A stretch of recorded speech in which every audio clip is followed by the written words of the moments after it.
Nakashima feels that the imperfections are part of the wood's character, part of the wood's spirit. So he doesn't try to cover them up, but he tries to show reference and show respect to the character of the wood by doing intricate joinery such as this butterfly dovetail joint that we are going to demonstrate across this crack right here. So as you can see, we've smoothed this top here so you can see the light color of the stump. And to create some contrast, we decided to use walnut for our key. So one of Nakashima's favorite tools was this double-bladed saw, double-bladed Japanese saw. And what's so cool about it is, first of all, there's one side for cross-cutting and one side for ripping. But also you can start in the middle of the cut. So if I want to do my butterfly key here, I take my cross-cut side, and so I can start pretty much literally in the middle of my cut and work my way out here. So you can see here I've started in the middle of the cut, and now I'm just working my way out following the pencil line of where we want our butterfly to be. With a very sharp pencil, trace around the outline of the dovetail joint to see where to route out the underside surface. The modern method of doing this is to use a router and trace out roughly the inside area of your butterfly joint, route it out, and then chisel out the sharp edges. I have a lot of control with this and can get pretty close to my pencil lines.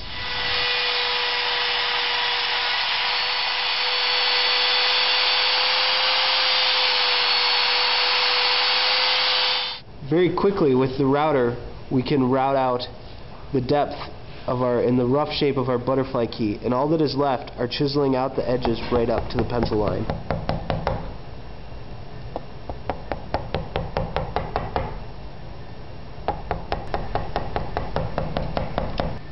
So the base, the underneath side really is not that important because we're covering it up with the key. But what's really important is getting the sides to be nice and straight. Now I'm chiseling down out to my pencil line, and one of the things I'm making sure to do is that the outside pencil line is the biggest, so I'm chiseling in at a slight angle inwards so that our little butterfly joint won't get stuck anywhere down below, and the pencil line is the smallest opening.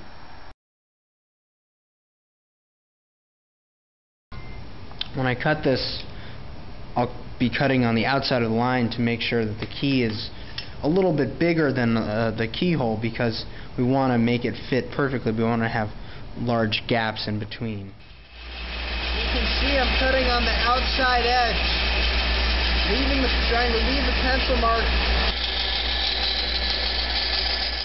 It's a little more room for error. We're going to taper the edges of the key so that one edge will be smaller than the other one, and so then we'll pound it down, and hopefully somewhere towards the top third of the key it will fit perfectly flush, and the bottom side will be recessed in a little bit.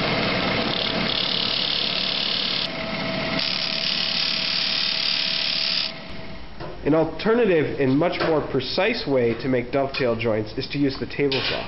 First you set the table saw to 13 degrees, which gives your blade a tilt like this. And this is the angle that the butterfly joint will be at.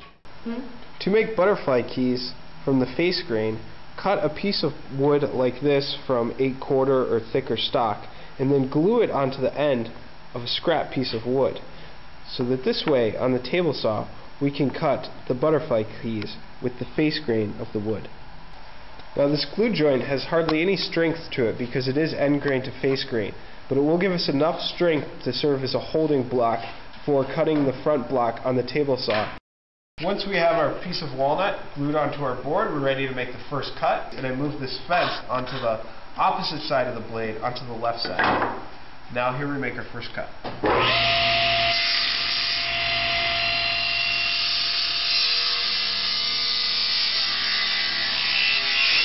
Now we flip the board over on the side that we cut all the way through, and we're going to make our second cut starting from the back end and working our way all the way through the walnut to give us the first side of our dovetail shape. In order to get this shape perfect, we must have both edges of the blade hit exactly in the middle of the board. Here we go to make the second cut.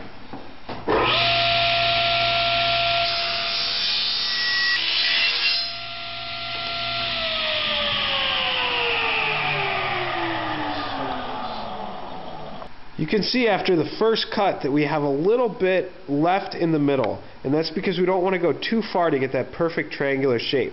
But that little 1/8 of an inch or 1/16 of an inch will be easily cleaned up with a chisel afterwards.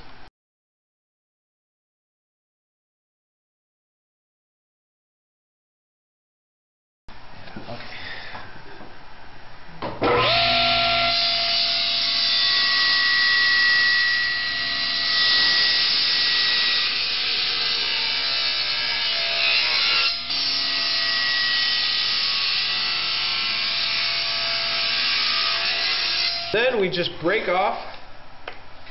Well, the blade might have been set slightly too low, because these should break straight off, but a little effort and a screwdriver, they will come apart. Okay, cut.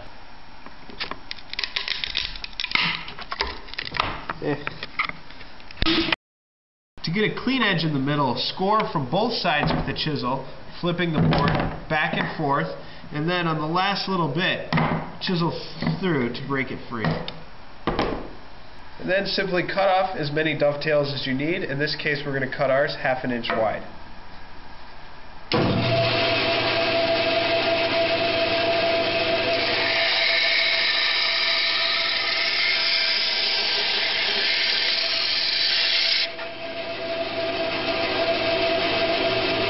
There's our first butterfly dovetail.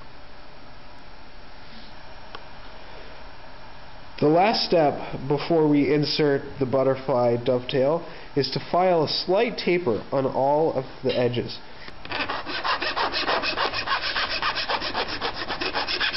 Now one of the errors that we realized is that our hole is slightly too large, and one way to slightly cover this up is to take some sawdust and just spread it in as we push this down, smooth out the glue joints, spread in the sawdust along the glue joints. Go. Then when hammering, hammer extremely lightly to just tap it in to avoid breakage in the middle. And also you'll notice that the pattern of this grain is wrong on these. This is one mistake we learned the hard way from this dovetail, where the grain should be running lengthwise across the dovetail for extra strength. And because the grain was running perpendicular to it, it broke right at its weak point.